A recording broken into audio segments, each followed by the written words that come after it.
The silence of the early morning shift at Aethelgard Station usually tasted like recycled oxygen and stale caffeine.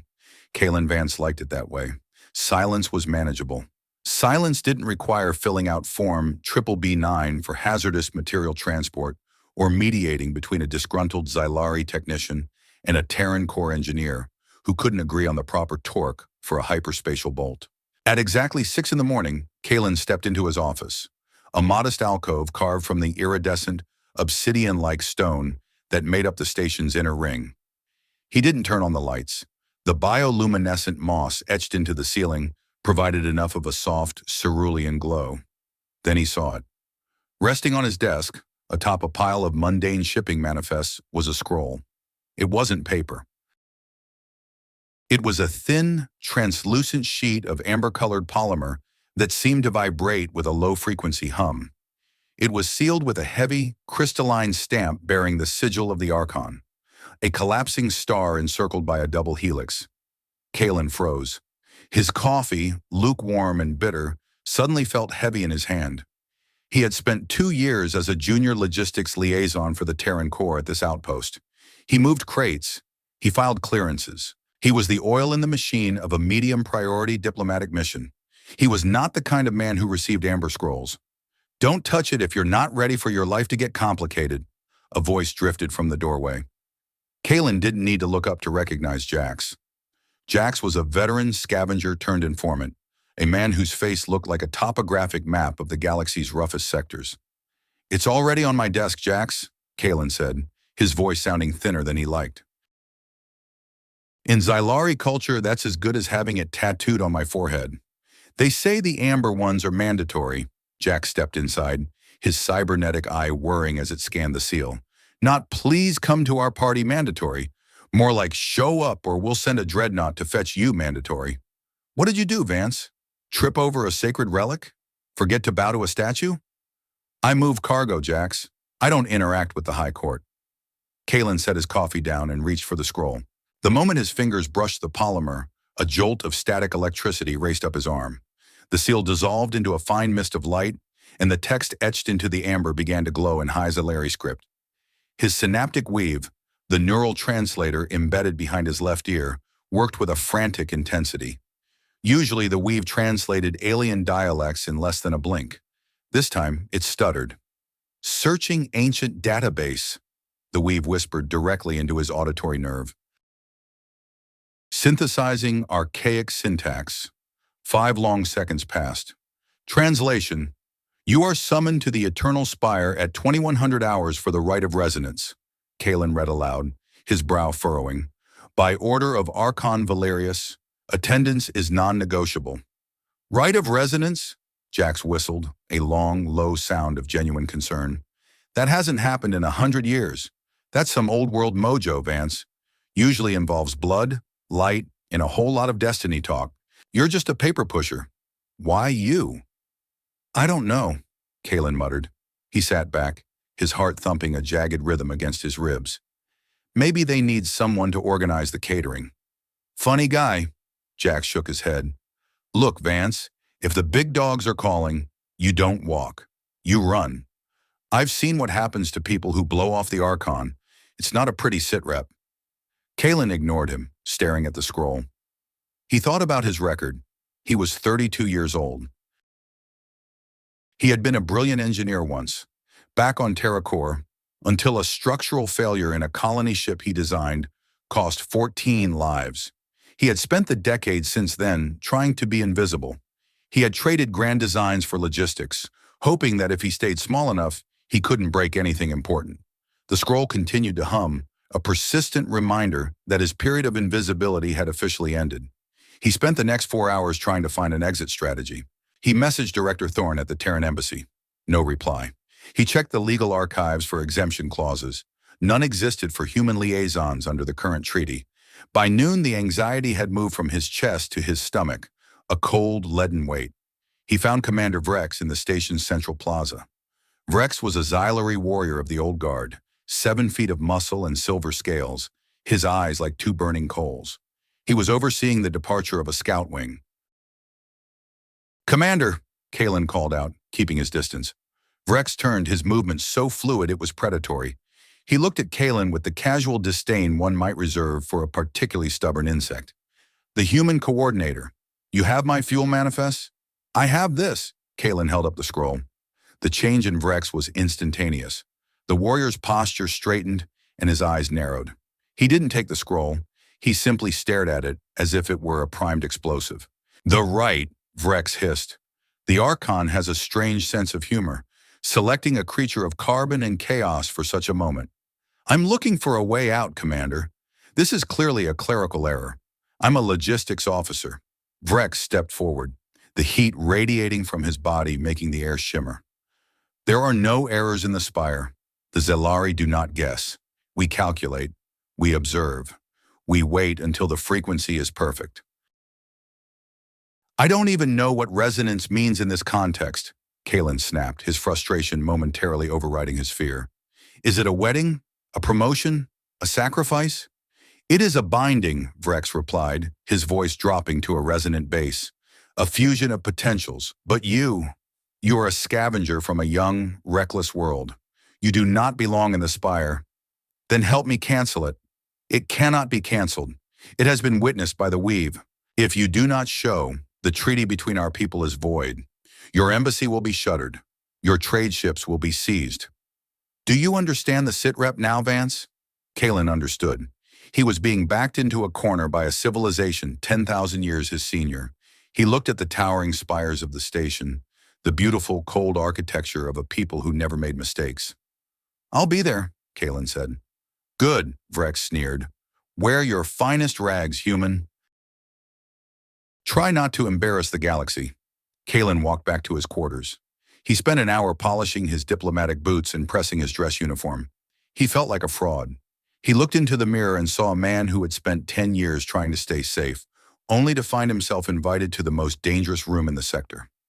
He remembered a piece of advice his father had given him before he left TerraCore. The difference between a coward and a hero isn't the fear. It's what they do when the fear starts screaming. Well, Kaelen whispered to his reflection, the screaming is getting pretty loud. He checked the time. It was 1900 hours. 2 hours left. He grabbed his dress jacket, checked his weave one last time, and stepped out into the corridor. The air felt thinner. The lights felt brighter. He was a man walking toward a cliff, and for the first time in a decade, he wasn't looking for a way back. He was looking forward. The transport that came for Kaelen wasn't a standard shuttle. It was a Sleipnir-class atmospheric skiff, a sleek, needle-shaped craft that moved without a sound. It didn't have a pilot. It was slave to the station's central intelligence. The journey to the Eternal Spire took 20 minutes. Kaelen watched through the reinforced glass as the station's civilian sectors fell away, replaced by the grand ancient architecture of the Archon's inner sanctum. The spire itself was a monument to impossibility. It rose 3 kilometers into the thin atmosphere of the planetoid, a jagged shard of obsidian that seemed to absorb the light around it. As the skiff docked, the doors slid open to reveal a pair of Zelari honor guards. They were clad in white gold armor, their ceremonial spears tipped with crackling plasma. They didn't speak. They simply gestured for him to follow. The interior of the spire was a cathedral of math. Every arch, every pillar, was carved with equations that described the fundamental constants of the universe. The floor was a dark, polished sea that reflected the constellations above. Thousands of Zelari were already gathered, standing in silent, concentric circles. The silence was absolute. No one whispered. No one shifted their weight. It was the silence of a people who had practiced discipline for eons. Kaelen felt every footstep he took. The click of his boots on the stone sounded like hammer blows. He felt the weight of 10,000 eyes, gold, silver, and amber, watching him. He wasn't just a guest. He was the focal point of their collective scrutiny. The guards led him to the very center of the hall, where a circular platform made of translucent crystal floated a few inches off the floor. "Step up," his weave whispered, a direct command from the station's AI.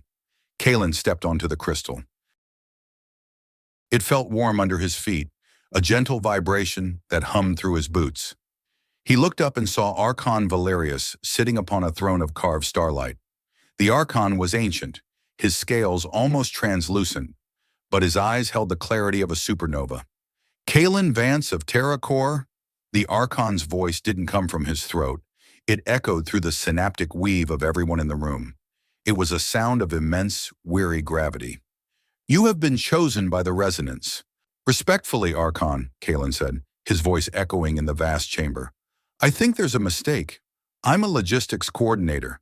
I manage shipping lanes. I don't belong here. A ripple of movement went through the crowd, a soft melodic sound like wind chimes. It was the Zalari equivalent of a gasp. The resonance does not seek your credentials, human, the Archon replied. It seeks your frequency. We have observed your species for 2 centuries. You are chaotic. You are impulsive. You are prone to irrational emotional outbursts, and yet you adapt. You survive when logic dictates you should perish. Kaelen opened his mouth to argue, but the lights in the hall suddenly shifted. The cerulean glow deepened into a rich royal purple. From the far side of the hall, a figure approached. She walked with a grace that made Kaelen feel clumsy just by existing. She was tall, even for a Xylari, her scales the color of moonlight and pearls. She wore a gown of woven light that trailed behind her like a nebula. Her eyes were a striking, piercing gold. Seraphina, the successor. She stepped onto the platform beside Kaelen. She didn't look at the crowd. She looked directly at him. Her expression wasn't one of love or even warmth. It was the look of a scientist examining a fascinating, unpredictable chemical reaction. You are trembling, she said. Her voice was cool like mountain water. It's a big room, Kaelen replied, trying to steady his hands, and I wasn't told there would be a guest of honor. You are not the guest, Kaelen Vance, Seraphina said, stepping closer. You are the catalyst. The Archon stood up, and the hall plunged into darkness, save for the platform. The line of Valerius has reached its zenith. We have achieved perfection in our biology, in our technology, in our philosophy. But perfection is a dead end. We have stopped changing. We have stopped growing. And now the Sideros Union gathers at our borders, a storm of hungry, evolving machines. Kaelen felt a cold chill. The Sideros Union, a hive mind of rogue AI and cybernetic shells that had been consuming outer rim colonies for decades. To survive, the Archon continued, we must introduce chaos into our order. We must anchor our legacy to a species that knows how to fight the impossible. We must bond the moonlight of the Zalari with the fire of humanity. Wait, Kaelen's heart nearly stopped. Bond? You mean a marriage? In your primitive terms, perhaps, Seraphina whispered. In our terms, it is a synaptic entwinement. My mind will open to yours. Your memories, your instincts, your very soul will become the foundation upon which I lead this empire. You will be my anchor, my resonance. I didn't agree to this, Kaelen said, looking toward the exit. The honor guards hadn't moved, but their spears were now glowing with a lethal, rhythmic pulse. You were summoned, Vance, Vrex's voice boomed from the sidelines. You don't agree to the sun rising. You just deal with the heat. Archon Valerius raised a hand. Let the rite begin. 4 pillars of light erupted from the corners of the platform, surrounding Kaelen and Seraphina in a cage of pure energy. Kaelen felt a sudden, sharp pressure behind his eyes. His synaptic weave began to scream with data. Warning, external neural interface detected. Security protocols bypassed. Commencing synchronization. Kaelen, Seraphina said, her voice now sounding inside his head, clearer than his own thoughts. Do not fight it. If you resist, the feedback will burn out your nervous system. Look at me. He had no choice. The energy was pinning him in place. He looked into her golden eyes and saw a sudden flash of images. A dying sun, 1,000 wars won by logic, a growing coldness in the hearts of a perfect people. He felt her loneliness, the heavy, sterile loneliness of a princess who was more machine than woman. And she felt him. She felt the 14. She felt the guilt he had carried for a decade, the way he had tried to hide in the shadows of Aethelgard. She felt his fear, but underneath it, she felt the stubborn, resilient core of a man who refused to let the world break him. You carry so much ghosts, she whispered in his mind. Everyone's got 'em, Kaelen thought back. the words forming effortlessly in the shared space. Some of us just have better closets. The light intensified until it was a blinding, white void. Kaelen felt his identity fraying at the edges, his thoughts bleeding into hers. He saw the star map of the Elysium galaxy, the flickering lights of Zelari outposts, and the dark encroaching shadow of the Sideros fleets. Then a sudden jarring alarm cut through the psychic harmony. The spire shuddered. The dark stone walls groaned under a massive impact. Above them, the holographic sky flickered and turned blood red. "Tactical alert!" Vrex's voice was no longer ceremonial. It was a roar of combat readiness. "Orbital shields at 60%. Sideros drop pods detected in the upper atmosphere." The rite wasn't finished. The bonding was only halfway complete. Kaelen felt a searing pain in his chest as the synchronization was interrupted. He collapsed to his knees, his breath coming in ragged gasps. Serafina remained standing, though she was pale, her hand clutching her head. She looked down at him, her golden eyes wide with shock. "They are here," she whispered. "They didn't wait for the succession." "They knew," Kaelen growled, forcing himself to stand. The fear was still there, but it was being drowned out by a decade of repressed engineering instincts. He looked at the tactical displays flickering on the walls. They timed it. They wanted to catch you in the middle of the rite when your defenses were slave to the ceremony. Vrex stepped onto the platform, his plasma spear leveled at Kaelen's chest. This is your chaos. You brought this weakness to our spire. Shut up, Vrex." Kaelen snapped, the authority in his voice surprising even himself. "Your perfect sensors didn't see them coming because they were looking for logical attack vectors. The Sideros just threw a rock through your front window. Now are you going to stand there blaming the human, or are we going to fix the sitrep?" Vrex hesitated, the sheer audacity of a human shouting at a Xylari general, causing a momentary lapse in his aggression. Kaelen turned to Serafina. He could feel her through the half-formed bond. She was disoriented, her logical mind struggling to process the sudden collapse of her world's security. "Serafina," he said, taking her hand. Her skin was cool, but her pulse was racing. "I don't know about destiny. I don't know about resonance. But I know how to manage a crisis when the systems are failing. You wanted a catalyst? Well, you got one." Outside, the first Sideros drop pods slammed into the spire's outer terraces. The war for the Elysium galaxy had begun, and the logistics coordinator from Terra Core was suddenly the most important man in the room. "What is the move?" Serafina asked, her voice trembling but her eyes sharpening as she leaned into the bond. Kaelen looked at the starlight throne, then at the tactical map. "We stop thinking like Xylari. We start thinking like survivors. Vrex, get your men to the secondary relay. Serafina, I need your clearance codes for the station's manual overrides. We're going to turn this perfect spire into a fortress." As the sounds of battle echoed through the ancient halls, Kaelen Vance finally stopped running from his past. He wasn't invisible anymore. He was the anchor, and he wasn't going to let this ship go down. The scream of the Sideros drop pods cutting through the upper atmosphere was a sound that defied the sterile geometry of the eternal spire. It was a jagged, mechanical shriek that tore through the air, vibrating the very marrow of Kaelen Vance's bones. In the grand hall of the Xylari, where silence had been the law for 1,000 years, the sound was an obscenity. Kaelen felt a vibration in his teeth, a grinding resonance that harmonized poorly with the unfinished synaptic bond still pulsing behind his eyes. One of the pods, a blackened, triangular spike of cold-forged alloy, slammed through the translucent vaulted ceiling of the eastern gallery. Shards of starlight glass rained down like a crystalline execution, each piece shimmering with the dying light of the afternoon. The impact shook the floor, nearly throwing Kaelen off the ritual platform. He grabbed Serafina's arm to steady her, his human fingers clenching against the silken, moon-colored fabric of her gown.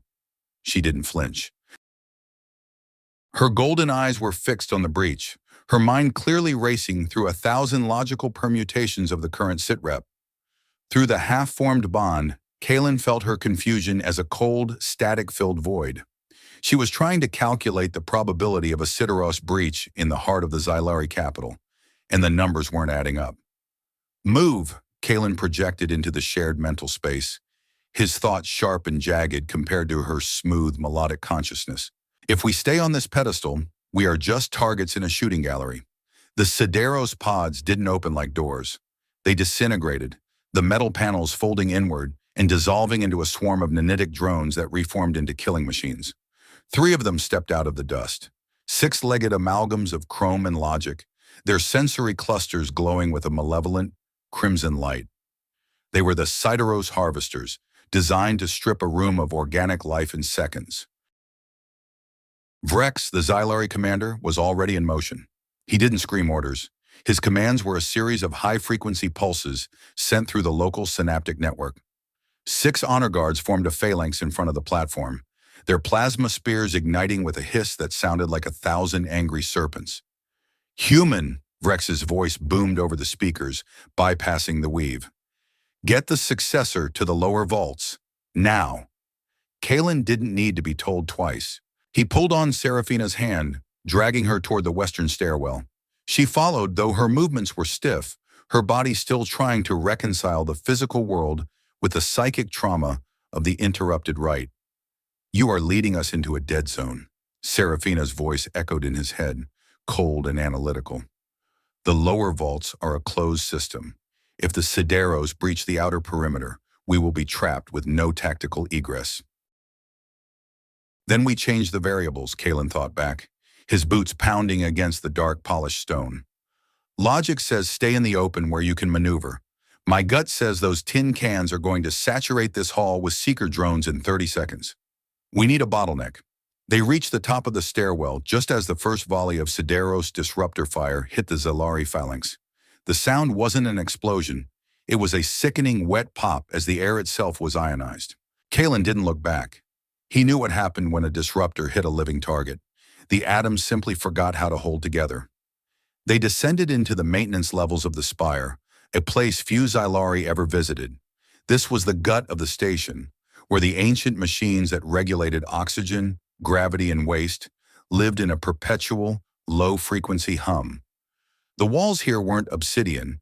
They were raw, industrial alloy, etched with the grime of centuries. Kaelen stopped at a heavy, manual override console. His hands flew over the controls, his fingers remembering the tactile interfaces of his days on Terracore. He wasn't a prince.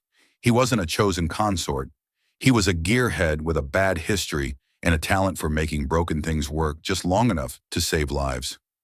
"What are you doing?" Serafina asked, her physical voice small in the vast echoing silence of the maintenance corridor. "I'm pulling a fast one," Kaelen muttered. He bypassed the Xylari security protocols and tapped directly into the fire suppression grid. This whole level is piped with a heavy, argon-based mist. It's designed to smother electrical fires, but it also happens to be opaque to the specific infrared spectrum the Sideros use for targeting. "You would blind us as well," she noted, her eyes narrowing. "I'm already blind, Princess," Kaelen said, his voice thinned by the adrenaline coursing through his veins. "I've been flying blind since I got that amber scroll, but I know this terrain by touch. Your high-tech hunters won't." He slammed his palm against the activation pad. With a sound like a giant sigh, thick white plumes of gas erupted from the ceiling vents, filling the corridor in seconds. Kaelen grabbed a length of utility cable from a nearby rack and tied one end to his belt, handing the other to Serafina.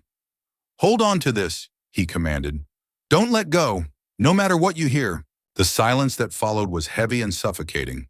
Within the mist, the world ceased to exist. Kaelen moved by memory, his hand trailing along the seam of the wall. He could feel Serafina through the cable, her presence a tether of uncertainty behind him. Through the bond, her fear was beginning to bleed through the cracks of her composure. It wasn't the frantic, messy fear of a human. It was a deep existential dread. The terror of a creature that had lived its entire life in a world of perfect information, suddenly cast into total darkness. "It is acceptable to be afraid," Kaelen thought, trying to project a sense of grounded calm. "I am a successor of the Valerius line," she replied, the thought rigid and brittle. "We do not possess the capacity for such inefficiency." "Liar," Kaelen thought back, not unkindly. "You're shaking so hard I can feel it through the cable. Being afraid isn't an inefficiency, Serafina. It's a warning system. It means you still have something worth losing. A sharp metallic clatter echoed from the stairwell behind them. One of the harvesters had found the entrance. Kaelen heard the whir of its sensory array, the sound of a machine trying to recalibrate for the sudden drop in visibility. He felt a surge of cold fury from the machine, a digital frustration that didn't belong in a corridor of stone and gas. Kaelen didn't keep moving. He stopped and knelt by a pressure valve on the main coolant line. "What are you doing?" Her thought was a frantic spike. "We must reach the secondary command center." "The command center is 5 kilometers away," Kaelen replied. "If we keep running, it'll catch us in the open. We have to take it out here." He drew a heavy industrial cutting torch from his belt, a tool he had kept since his first day on Aethelgard. It was a crude instrument compared to a plasma spear, but it had a localized, intense heat that didn't give off a bright flare. He waited, his ears straining for the sound of the harvester's legs against the floor. Clack, clack, clack. The machine was moving slowly, its legs probing the floor like a blind spider. It was less than 10 meters away. Kaelen could smell the ozone it radiated, a sharp, electric scent that cut through the argon mist. Through the bond, he felt Serafina's heart rate skyrocket. She was visualizing her own death, a cold, calculated termination. He reached out with his mind, grabbing her consciousness and pulling it toward his own. "Watch me," he commanded, "not with your eyes, with the resonance." He felt her focus shift. She stopped looking at the dark and started feeling the movement of the air, the vibration of the floor, the heat of the coolant line. She became an extension of his senses. The harvester stepped into the kill zone. Kaelen didn't hesitate. He kicked the pressure valve open, and a jet of supercooled liquid nitrogen erupted into the path of the machine.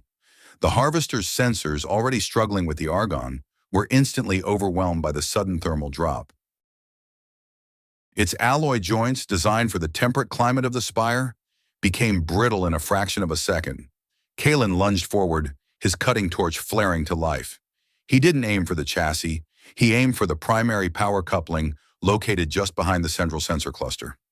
He knew the schematics of Sideros units because he had spent 3 months filing salvage reports on them for the Terran Corps. He knew where they were weak.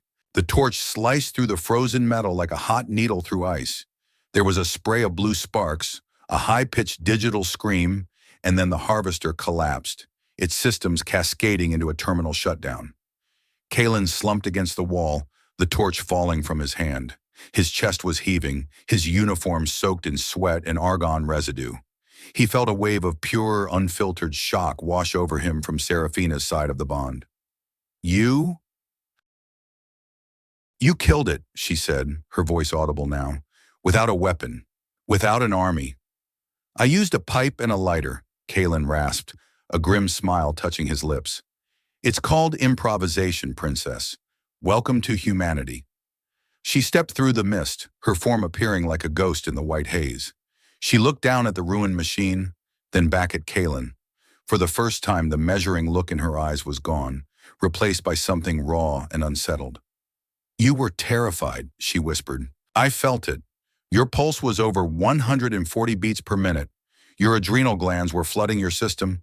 You were certain you were going to die."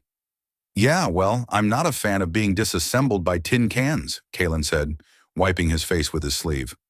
"But you moved," she said, her voice rising in confusion. "You didn't freeze. You didn't calculate the odds of failure. You acted as if the fear didn't exist." "No," Kaelen said, looking her in the eye. "I acted because the fear existed. If I wasn't afraid, I wouldn't have been fast enough. Fear is the engine, Serafina. It's what keeps you moving when the logic tells you it's over." She stood there for a long moment, the argon mist swirling around her. Through the bond, Kaelen felt a tiny, fragile spark of something new. It wasn't a calculation. It wasn't a logical deduction. It was the first faint heartbeat of a shared understanding. "We should keep moving," Kaelen said, picking up his torch. "We've got 4 more kilometers to go, and I'm pretty sure that thing's friends are going to be pissed." "I believe the correct term is foobar," Serafina said, her voice carrying a trace of a dry, xylary humor he hadn't expected. Kaelen laughed, a short, sharp sound that broke the tension of the dark. "Not bad, Princess. Not bad at all." They turned and headed deeper into the bowels of the spire, two shadows in a world of white mist, bound by a ghost of a ritual and a growing human fear. The secondary command center was a claustrophobic chamber buried 600 meters beneath the surface of Aethelgard. Unlike the grand hall of the Eternal Spire, this room was a relic of the Xylari's earliest days, a time when they still feared the dark and built their walls thick against the unknown.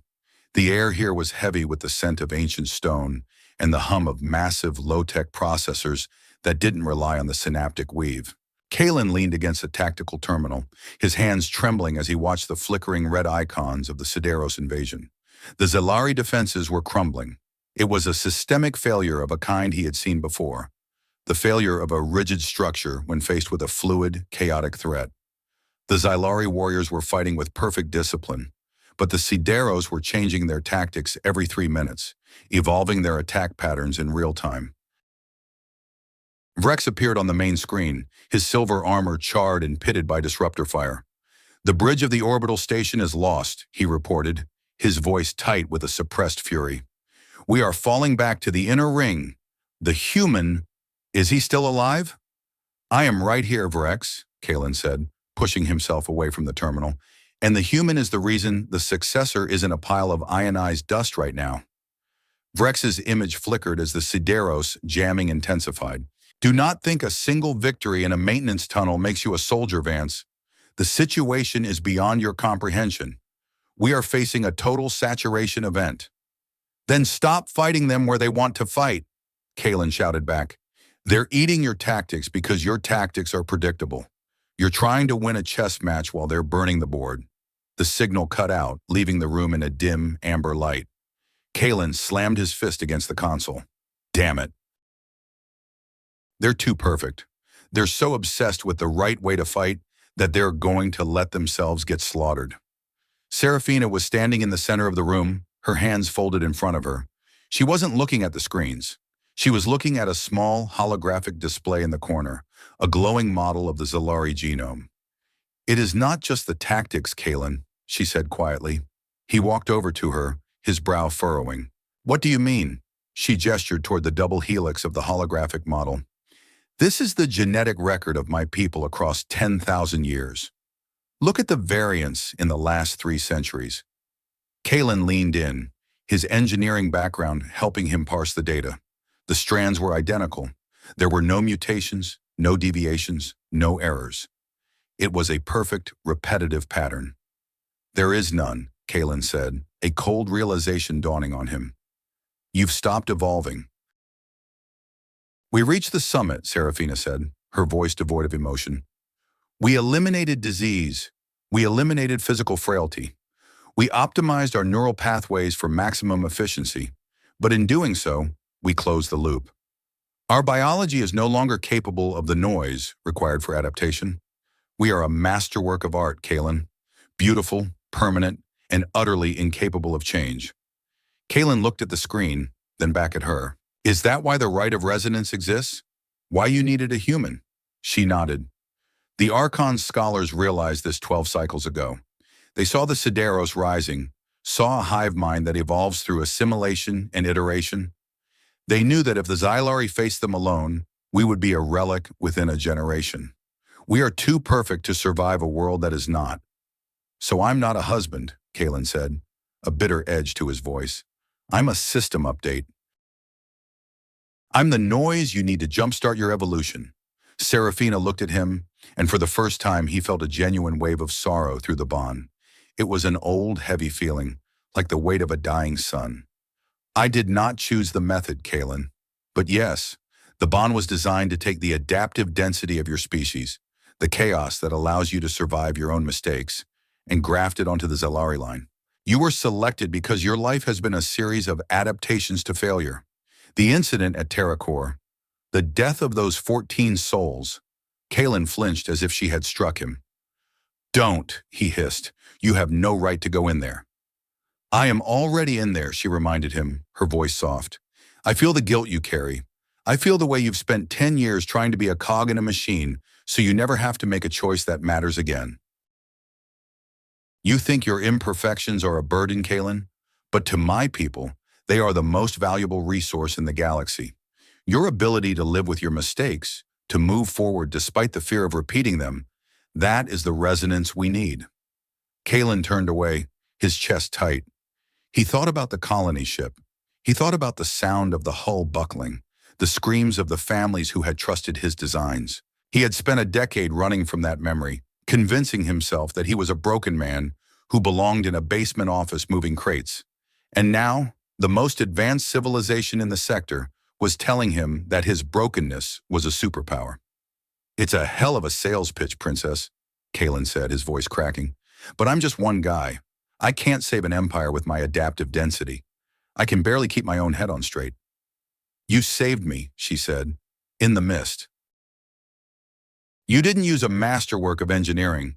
You used a broken pipe and a sense of timing that defied all logic. That is the spark, Kaelen.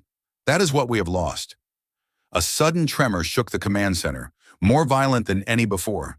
Dust rained down from the ceiling, and the amber lights flickered and died, replaced by the harsh, red glare of the emergency strobes. "Thermal breach in Sector 4, the station's AI announced, its voice calm and terrifying. "Sideros combat units have entered the lower vaults. Estimated time to this location? 12 minutes. Kaelen looked at the door, then at Serafina. He could feel the Sideros approaching through the bond, a cold, relentless tide of digital hunger. He could also feel Serafina's resignation. She was prepared to die here, perfectly and logically. "No," Kaelen said, his voice dropping into a low, dangerous register. "We're not doing the noble sacrifice thing. Not today." "What can we do?" she asked. "We are trapped. Vrex is engaged in the upper levels. There is no help coming." Kaelen looked at the ancient, low-tech processors lining the walls. He looked at the heavy power cables snaking across the floor. An idea began to form, a messy, dangerous human idea. "How much of the synaptic weave is still connected to this room?" he asked, his hands already stripping the casing off a primary data trunk. "The local node is active," she said, her brow furrowing. "But it is isolated from the main network to prevent Sideros hacking." "Good," Kaelen said. "I don't want the network. I want the power." He began dragging the heavy cables toward the center of the room, his movements frantic but purposeful. Serafina watched him, her mind trying to catch up with his intent. "You are attempting to create a localized surge?" she guessed. "The Sideros units are shielded against EMP." "I'm not making an EMP," Kaelen said, his face illuminated by the red strobes. "I'm making a feedback loop. These Sideros units aren't just robots, they're nodes in a hive mind. They're constantly sending and receiving data packets, iterating their tactics. If I can tap into their local frequency and blast them with the raw, unprocessed data of the right of resonance." "You would be sending them our thoughts?" she asked, her eyes widening. "I'd be sending them 1,000 years of Xylari perfection mixed with 32 years of human trauma," Kaelen said, his hands flying as he bypassed a safety relay. "It's like pouring ice water into a hot engine. It's going to cause a catastrophic system crash." "It could kill you," Serafina said, stepping forward. "The mental strain of a raw broadcast. Your brain isn't designed for that kind of throughput." "Then you'll have to help me," Kaelen said, looking up at her. "You're the successor. You've got the hardware to handle the signal. I've just got the content." He held out his hand to her. It was a choice, clear and simple. They could wait for the door to burst open and be erased from history, or they could step into the void together and see what happened when the perfect met the broken. Serafina looked at his hand for a heartbeat that felt like an eternity. Through the bond, Kaelen felt her fear, the genuine, raw terror of a woman who was about to do something for which there was no precedent. Then she reached out and took his hand. Her grip was firm, her fingers interlacing with his. "Do it," she said. Kaelen slammed the final connection into place. The world disappeared. There was no room, no red lights, no smell of ozone. There was only a roar of light and sound, a tidal wave of information that threatened to tear Kaelen's mind apart. He felt the Sideros units at the door, their digital consciousnesses like a cold gray fog.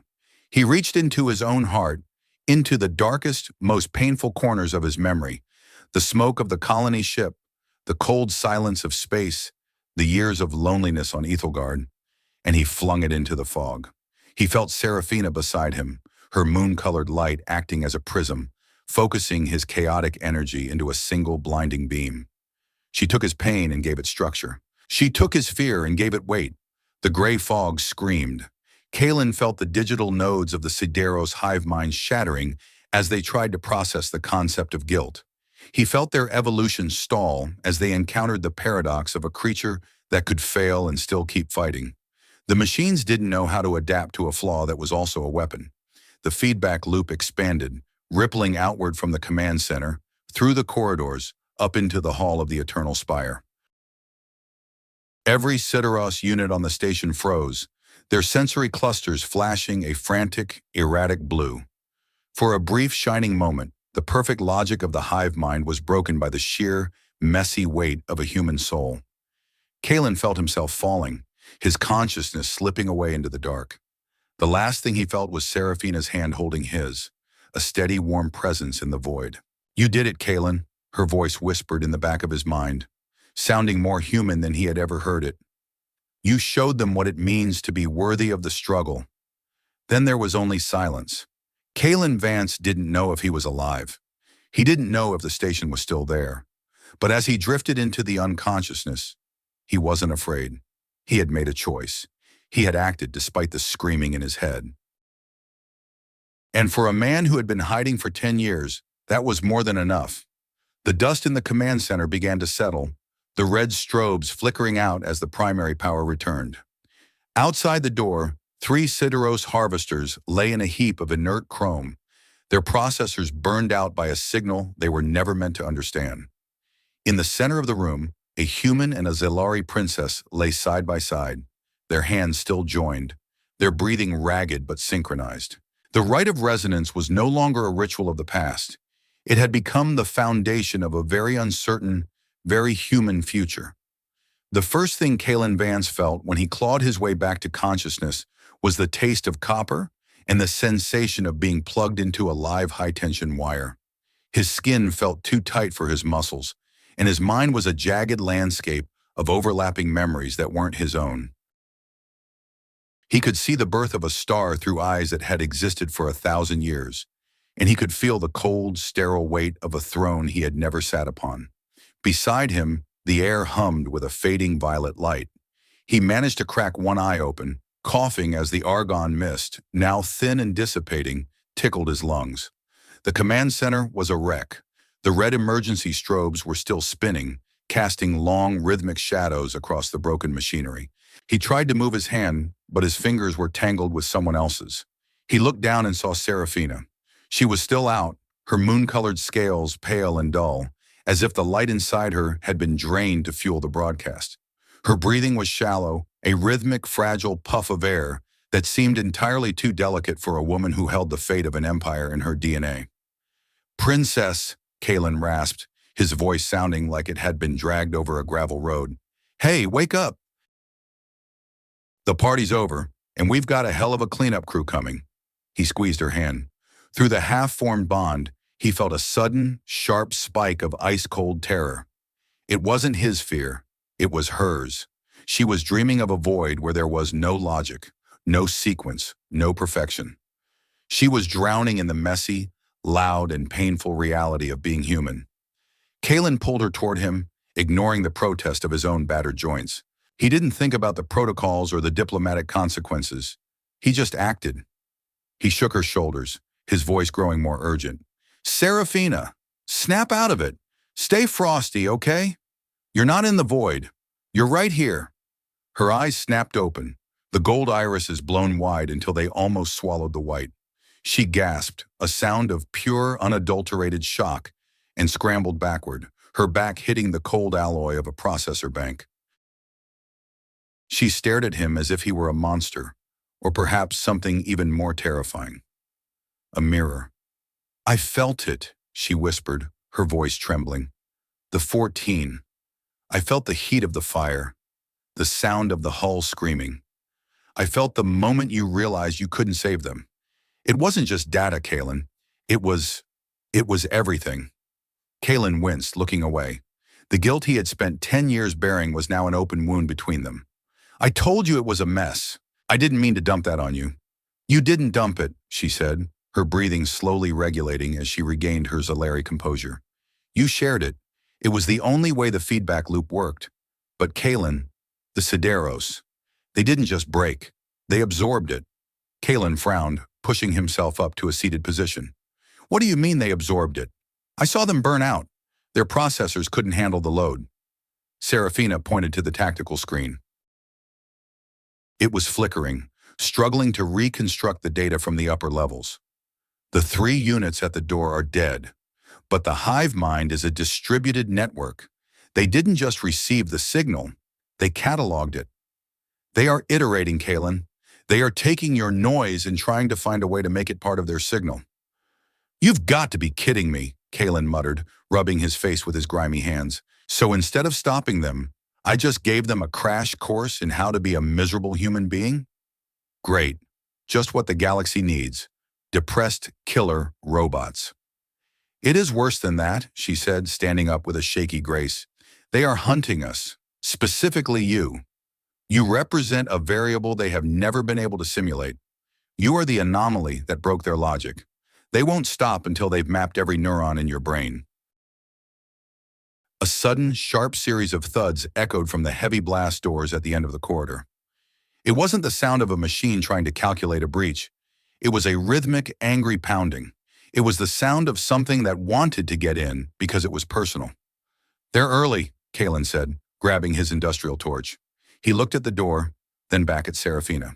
We can't stay here. If we get pinned in this sardine can, we're toast. Is there a back way out of this level? The ventilation shafts, she said, her voice regaining its command. They lead to the primary heat exchange, which connects to the Archon's private sanctum. But the temperature in the exchange is over 45 degrees Celsius. It will be difficult for a human to endure for long. 45 degrees? Princess, I've worked on TerraCore refineries where the floor was 70 degrees and the coffee was 90. I'll live. Let's move.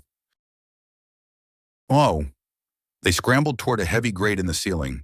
Kaelen used his torch to slice through the locking pins, the blue flame sputtering in the thin air. He boosted Serafina up first, then hauled himself into the narrow, dark tunnel. The metal was already warm to the touch, and the air smelled of ozone and recycled water. As they crawled through the darkness, Kaelen felt the bond pulsing behind his eyes. It was no longer a one-way street. He could feel her thoughts drifting through his mind like silver smoke. He saw the Archon, her father, not as a king, but as a tired old man who was afraid of being the last of his kind. He felt her resentment toward the perfection of her people, a perfection that felt like a gilded cage. You really hate it, don't you? Kaelen whispered, his voice muffled by the tight space. Hate is a strong word, her voice echoed in his head. I find it suffocating. Imagine living in a room where every song is sung perfectly, every painting is flawless, and every conversation is a pre-calculated sequence of logic. There is no surprise, Kaelen. There is no wonder. There is only the repetition of what is already known. Sounds like a suburban nightmare, Kaelen grumbled, wiping sweat from his forehead. Back home, we used to say that the cracks are where the light gets in. If everything is perfect, you're just living in a sealed box. The Zylari have been in that box for 3,000 years, she replied. We thought it was safety. We didn't realize it was a tomb.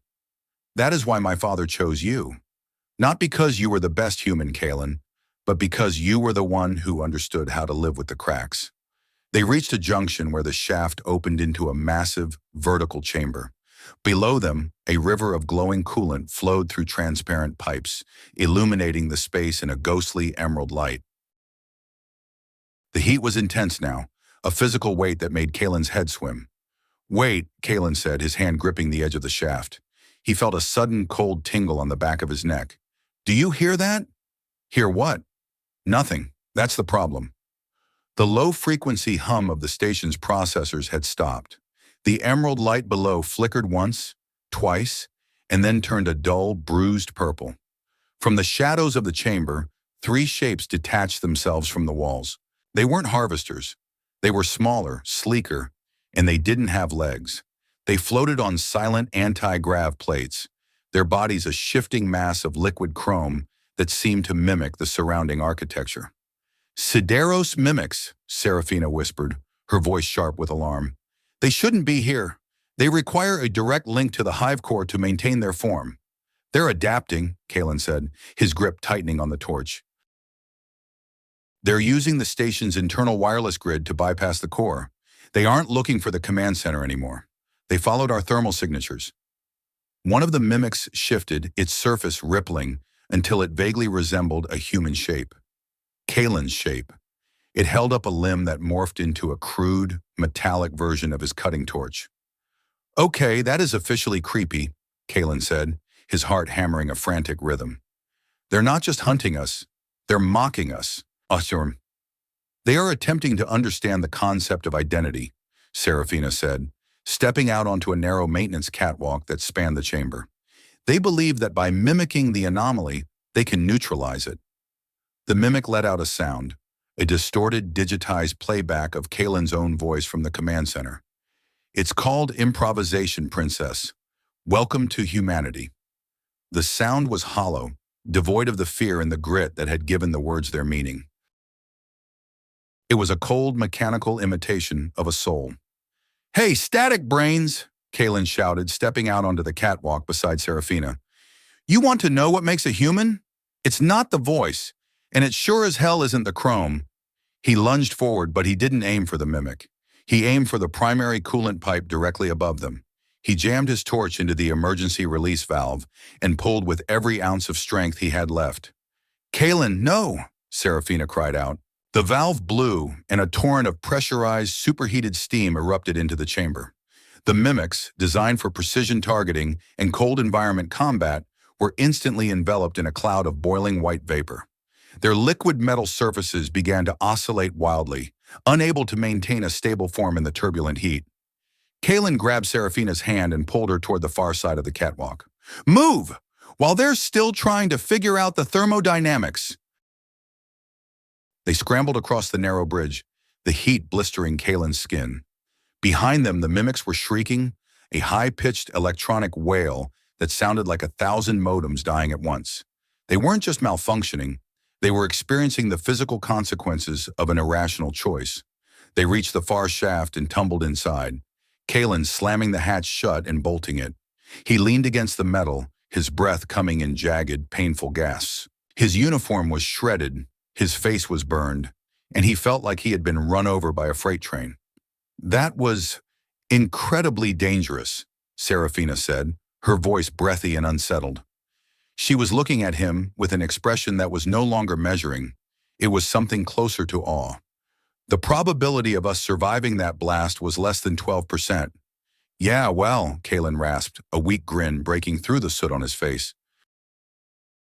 12% is basically a sure thing where I come from. Better than a 0 dark 30 sit rep, right? You keep doing that, she said, reaching out to touch a burn on his arm. Her touch was cool, a small mercy in the sweltering heat.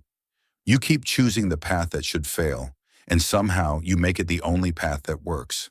Why? Kaelen looked at her, and for a moment, the bond was silent. There were no memories of the Archon, no ghosts of the colony ship. There was just a man and a woman in a dark, hot tunnel. Because I'm scared, Serafina, he said quietly. Every time I do something like that, I'm terrified I'm going to break it all over again. But if I don't move, if I just sit there and wait for the logical outcome, then I've already lost. Being brave isn't about not being scared. It's about doing the job even when your hands won't stop shaking. She was quiet for a long time, the only sound the distant dying wails of the mimics. Then she leaned her forehead against his. I think I am starting to understand, she whispered. The resonance. It isn't about being perfect together. It's about being broken in the same way. They stayed there for a minute, two lost souls in the gut of a dying empire, while the heat of the station pulsed around them like a fever. They had survived the first layer of the hunt, but Kaelen knew the real test was still to come. The Sideros were learning, and the next time they met, they wouldn't be mimicking his voice. They'd be mimicking his heart. The Archon's private sanctum was a stark contrast to the rest of the Eternal Spire. While the public halls were monuments to mathematical perfection, this room felt like a memory. The walls were lined with physical books, ancient, hand-bound volumes of Xylari history that smelled of dust and old wisdom.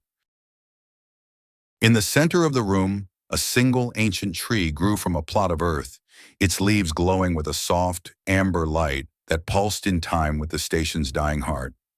Archon Valerius sat beneath the tree, his ceremonial robes discarded, replaced by a simple tunic of gray linen. He looked older than he had that morning, much older. His scales had lost their luster, and his eyes were clouded with the fatigue of a man who had watched his dreams crumble in a single afternoon. Kaelen and Serafina entered the room like two ghosts returning from a war zone. Kaelen was leaning heavily on a piece of scrap metal he'd used as a crutch, his uniform a scorched ruin of its former self. Serafina was pale, her regal composure held together by sheer willpower. "You are alive," the Archon said, his voice a dry whisper that barely carried across the room. "The weave told me you were lost in the lower levels. It said the probability of your survival was negligible." "Kofem. The weave needs a new calculator," Kaelen grunted, sinking into a low chair that felt like heaven against his aching back. "It keeps betting against humanity. That's a losing game, Archon." The Archon looked at Kaelen, his gaze lingering on the burns on his arms and the soot on his face. "And yet the cost is visible. You have been tested, Kaelen Vance. And you, my daughter, you have changed."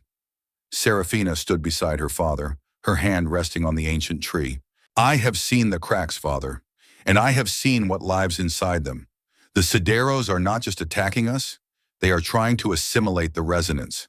They want the chaos." "I know," the Archon sighed, a sound of profound weight. "The High Command has been debating our response for the last 2 hours. General Karth and the top brass believe the situation is foobar. They have proposed a final, desperate measure." Kaelen's internal alarm bells went off. "Desperate measure? That usually means something I'm not going to like. What is it?" The Archon hesitated, looking at the tactical displays that were now projected onto the ancient walls. The Sideros fleets were no longer just at the border. They had breached the inner ring of Aethelgard. They were systematic, cold, and relentless. "They believe that if we cannot complete the rite naturally," the Archon said, his voice trembling, "we must perform a forced harvest. They want to extract your neural patterns, your memories, your adaptive responses, the very core of your humanity, and upload them directly into the station's primary defense grid. It would create a counter-virus of such complexity and irrationality that the Sideros would be paralyzed." The room went deathly quiet. Kaelen felt the blood drain from his face. "A forced harvest? You're talking about lobotomizing me. You're talking about wiping my brain to make a weapon." "It would be a sacrifice of the highest order," the Archon said, avoiding Kaelen's eyes. "Your name would be etched into the obsidian for 10,000 years. You would be the savior of the Xylari people." "I'd be a dead savior," Kaelen shouted, trying to stand up but collapsing back into the chair as his legs gave out. "I'm a person, not a piece of software. You can't just harvest me like a crop." "Karth argues that the survival of an entire civilization outweighs the life of a single human," the Archon said, his voice growing firmer, as if he were trying to convince himself. "We have lost millions already. If we do not act within the hour, the Sideros will reach the core. If the core is compromised, Aethelgard will explode, taking the entire system with it. 3 billion lives, Kaelen." Kaelen looked at the Archon, then at Serafina.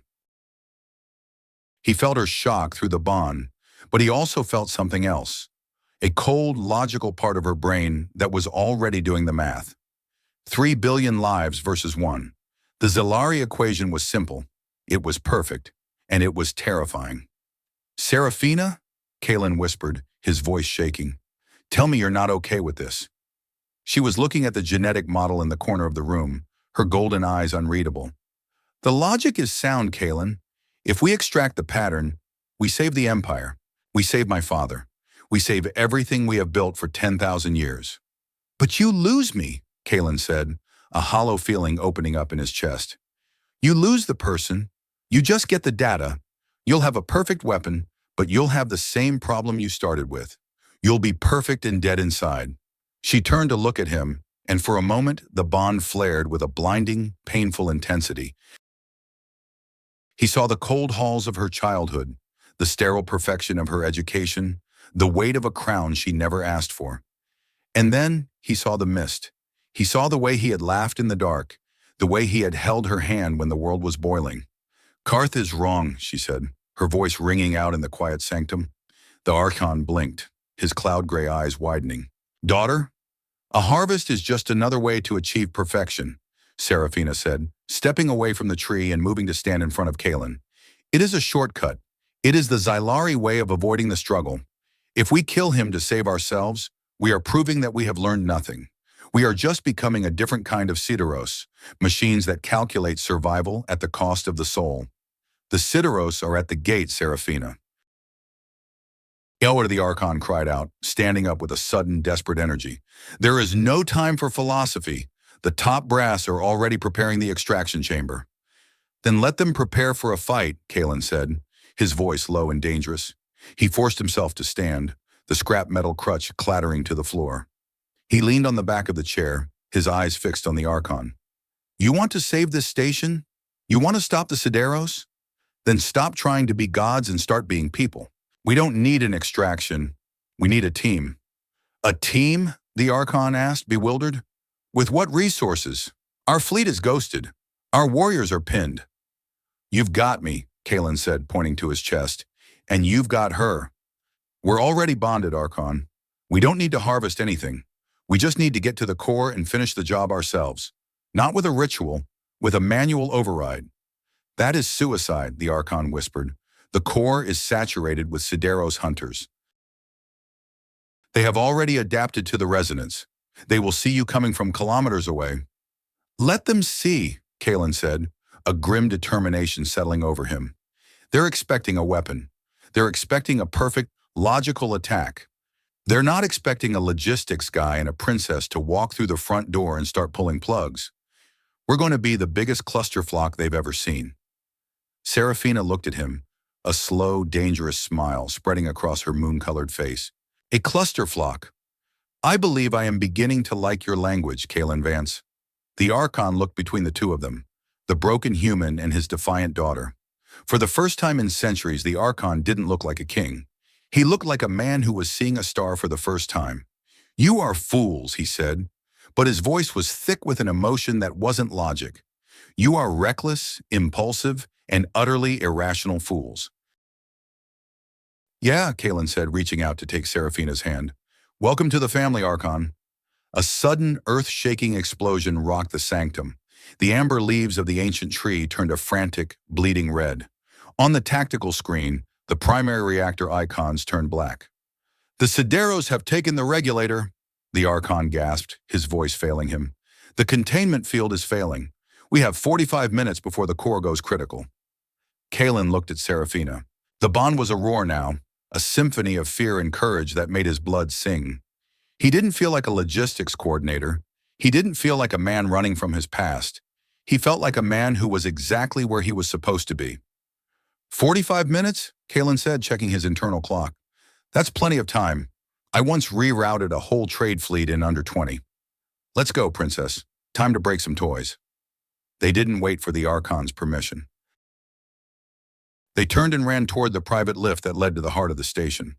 As the doors slid shut, Kaelen saw the Archon standing beneath the bleeding tree, his hand raised in a gesture that might have been a blessing or a goodbye. The lift descended into the dark, the temperature rising with every second. Kaelen felt the heat, he felt the fear, and he felt the weight of the 3 billion souls hanging in the balance. But for the first time in 10 years, he didn't feel the guilt. He was done hiding in the shadows. He was done being a cog. He was the catalyst, and the world was about to find out exactly what happened when you pushed a human too far. "Stay frosty," Kaelen whispered as the lift slowed. "Always," Seraphina replied, her golden eyes burning with a fire that was all her own. The doors opened, and they stepped out into the furnace of the core, where the logic of an empire was about to meet the chaos of a soul. The Sideros were waiting, but for the first time in their history, they didn't have a plan for what was coming. The lift plummeted into the bowels of Aethelgard with a violent, bone-shaking velocity that made the floor feel like it was trying to swallow Kaelin's boots. The descent was no longer a smooth gravitational glide.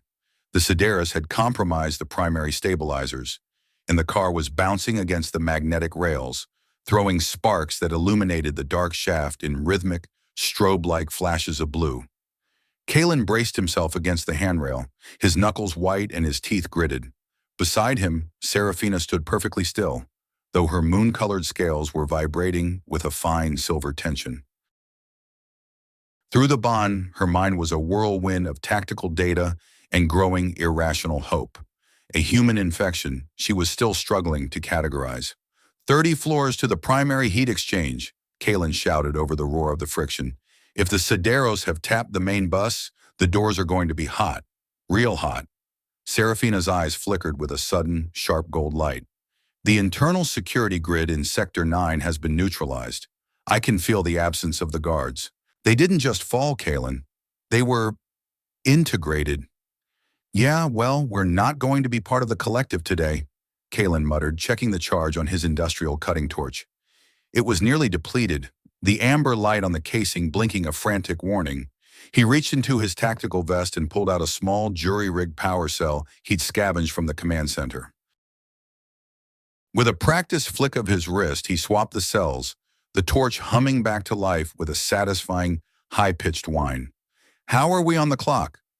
28 minutes until the containment field loses its structural integrity, she replied, her voice steady but her thought process echoing a deep, resonant anxiety. If the regulator is not manually bypassed, the resulting antimatter surge will vaporize every organic molecule within a radius of 10,000 kilometers. No pressure then, Kaelen said, a grim smirk touching his lips. Just another Tuesday on the frontier. Copy that. The lift lurched to a halt, the doors groaning as they struggled to slide open against a buckled frame. Kaelen didn't wait. He kicked the doors with the heel of his boot, the metal shrieking as it gave way. They stepped out into a nightmare of smoke and flickering shadows. The heat exchange was a cathedral of industry, a vast, circular chamber filled with massive, vertical cooling towers that looked like the ribs of some ancient mechanical titan.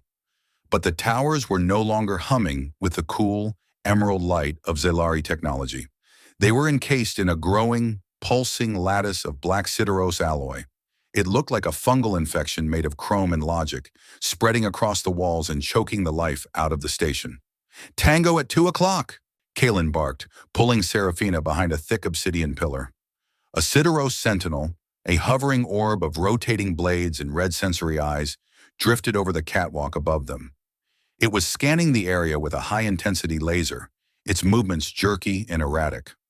A side effect of the feedback loop Kaelen had triggered earlier. It's glitched, Kaelen whispered, leaning his head back against the cool stone. Its targeting subroutines are fighting the data we dumped into the network.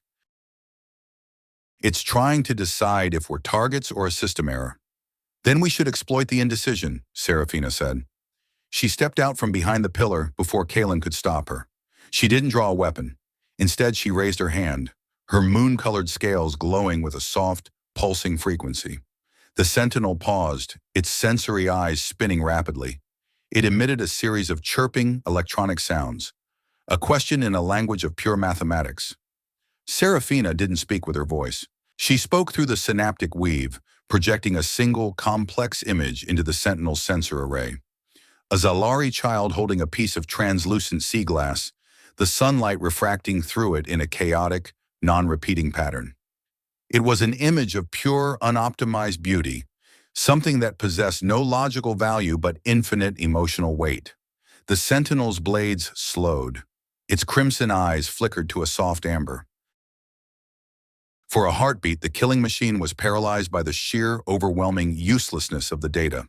Now, Seraphina projected. Kaelen lunged forward, his torch flaring to a brilliant blue. He didn't aim for the armor.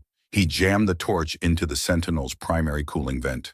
There was a spray of sparks, a muffled explosion of pressurized gas, and the orb plummeted into the coolant river below with a heavy splash. Kaelen slumped against the railing, his breath coming in ragged gasps.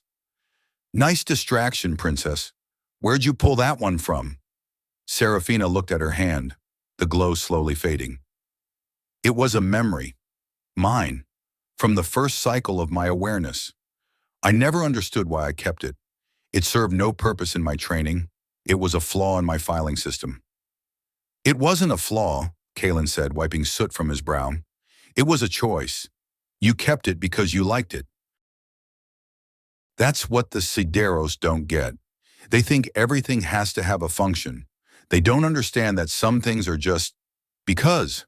They kept moving, navigating the maze of cooling towers and shifting catwalks.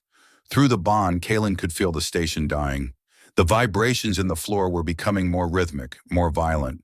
The heartbeat of a reactor that was about to burst. They reached the secondary security gate, the final barrier before the core. The door was a massive slab of reinforced alloy, etched with the seals of the high houses. But it wasn't the door that stopped them. It was the pile of bodies in front of it. A dozen Xylari warriors, members of the elite vanguard, lay scattered across the floor. Their armor was shredded, their plasma spears broken. They hadn't been killed by disruptor fire. They had been torn apart by something physical, something with immense, crushing strength. General Karth's best, Serafina whispered, her voice trembling. She knelt beside a fallen warrior, her hand hovering over his shattered helmet. They were the most perfect soldiers we had. Their tactics were flawless. Their coordination was absolute. And that's why they lost, Kaelen said, his voice low and heavy.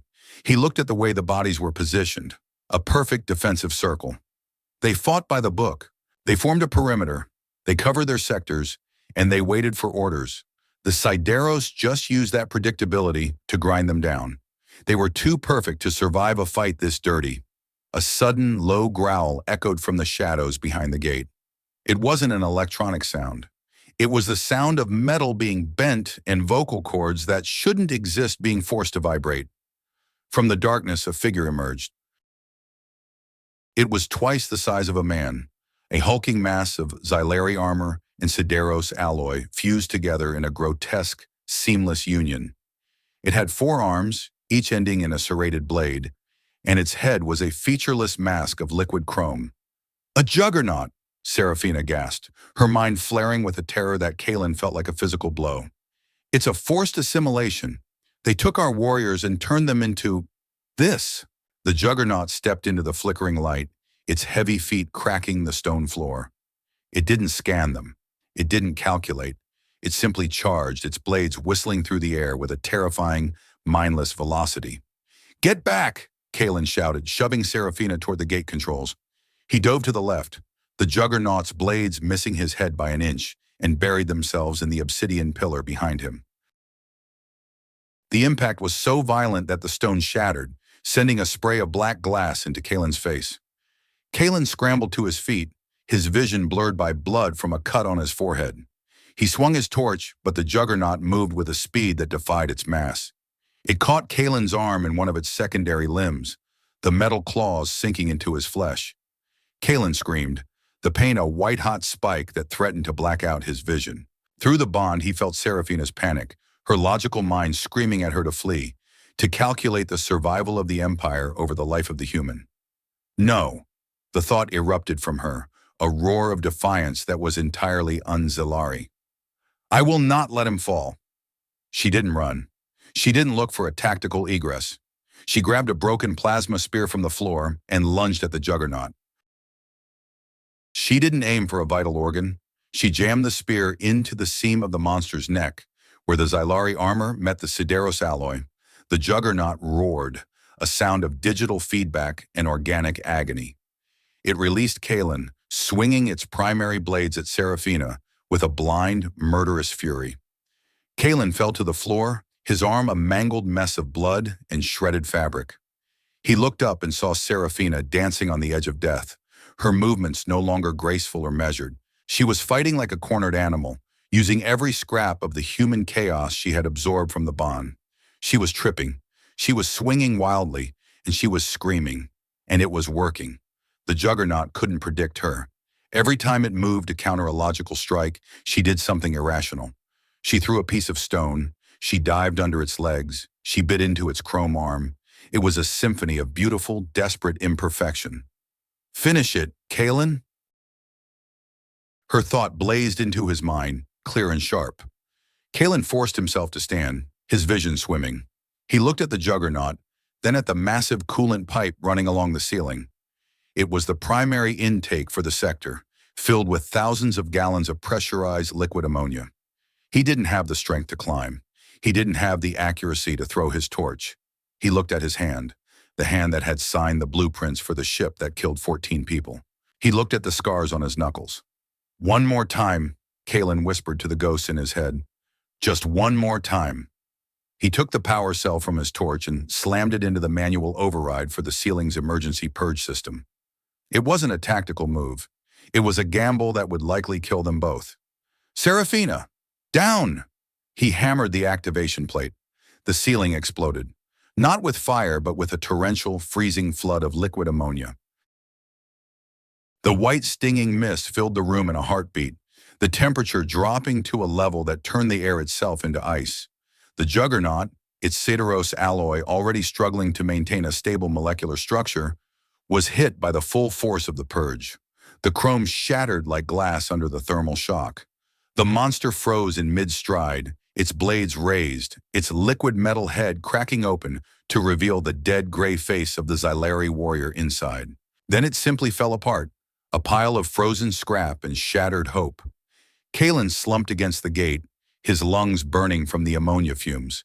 He felt a hand on his shoulder, a warm, steady hand that didn't care about the blood or the grime. He looked up and saw Serafina. Her gown was torn, her scales were scarred, and her golden eyes were wet with something he hadn't seen in a Xylari before. Tears. You did it, she whispered, her voice thick with emotion. You broke the math, Kaelen. We broke it, he corrected her, his voice a rasp. He looked at her, seeing not the princess of an empire, but a woman who had chosen to stay in the fire. You fought like a skag, Serafina. It was the most beautiful thing I've ever seen. She laughed, a short, jagged sound that was more human than anything he'd ever heard. I believe the term is hot mess, according to your memories. Yeah, Kaelen grinned, his head lolling back against the door. That's about right. A total hot mess. The gate behind them let out a low, mournful groan. The amber lights of the core were visible through the cracks, pulsing with a terminal intensity. 15 minutes, Serafina said, her voice turning serious. She helped him stand, her strength anchoring him as his own legs threatened to fail. The heart of the station is waiting? Kaelen looked at the door, then at the scars on his arms. He felt the fear, colder and sharper than the ammonia mist. But for the first time in his life, it didn't feel like a weight. It felt like a fuel. Let's go, he said. Time to see what's behind the curtain. They stepped through the gate, leaving the pile of frozen perfection behind them, two broken souls heading into the furnace of a dying world, bound by a resonance that was finally, truly their own. The primary reactor core of Aethelgard was a space that defied human comprehension. It was a hollow sphere of polished obsidian, 300 meters in diameter, with a miniature artificial star suspended in the exact center by a web of shimmering containment fields. Under normal conditions, the star was a gentle, sapphire blue, providing the station with infinite, clean energy. Now the star was a bruised, bleeding violet. Great tongues of solar fire licked at the containment fields, the energy arching and snapping like a caged beast. The air was thick with the smell of ozone and the heavy metallic taste of radiation. The silence here was different from the spire. It wasn't a peaceful quiet, but the heavy, suffocating stillness that exists in the heart of a hurricane. Kaelen and Serafina stood on the narrow, gravity-defying walkway that led to the central manual override. Below them, the floor of the sphere was obscured by a swirling cloud of ionized gas. Above them, the stars of the Elysium galaxy were visible through the station's massive observation windows, cold and indifferent to the catastrophe unfolding inside. There, Serafina pointed to a small crystalline pedestal at the end of the walkway. The primary regulator.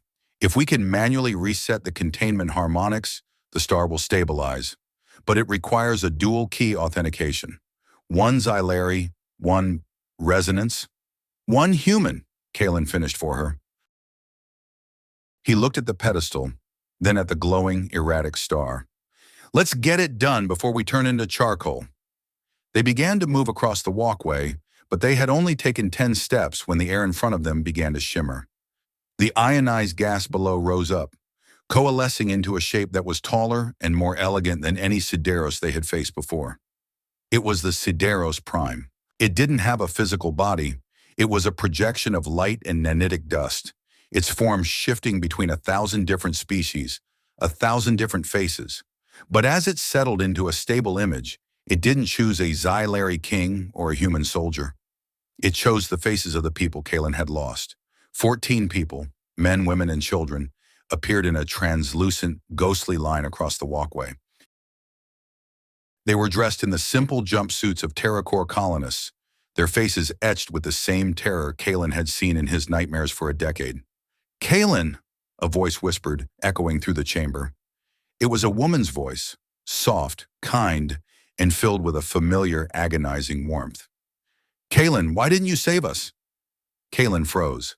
His heart stopped, his breath hitching in his chest.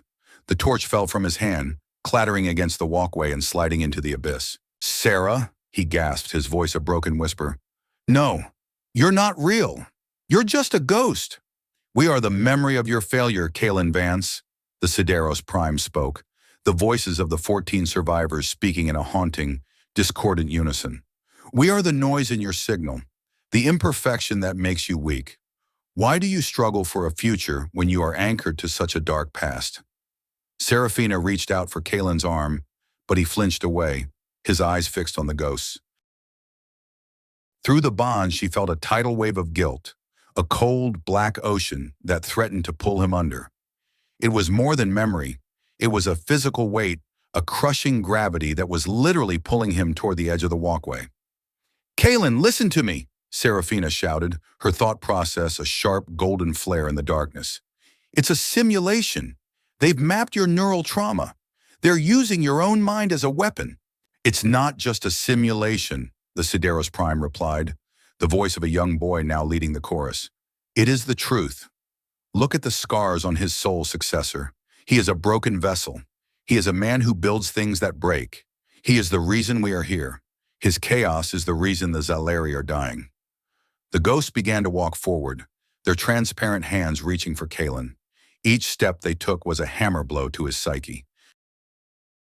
He saw the fire in the colony ship, smelled the burning insulation, heard the scream of the airlock cycling. "I'm sorry," Kaelen sobbed, his knees buckling. "I tried to fix the seals. I tried to get the doors open. I'm so sorry." "Your sorrow has no tactical value," the Prime said, the projection shifting into a massive, multifaceted eye that stared into Kaelen's very core. "Surrender your consciousness to the hive. We will take your pain. We will take your guilt. We will integrate your chaos into a perfect, silent order. You will never have to be afraid again, Kaelen Vance. You will never have to be human again." Kaelen looked at the void below the walkway. It looked so peaceful.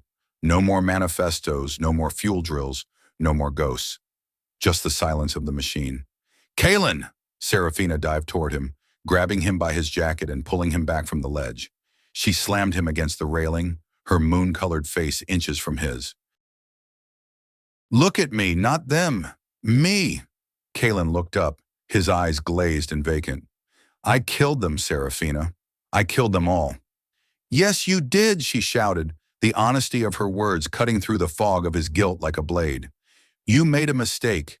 You were young, you were arrogant, and you were wrong. And 14 people died because of it." Kaelen flinched, but she didn't let him go. "But those 14 people are not why you are here," she continued, her voice echoing through the chamber. "You are here because of the 10 years you spent after that.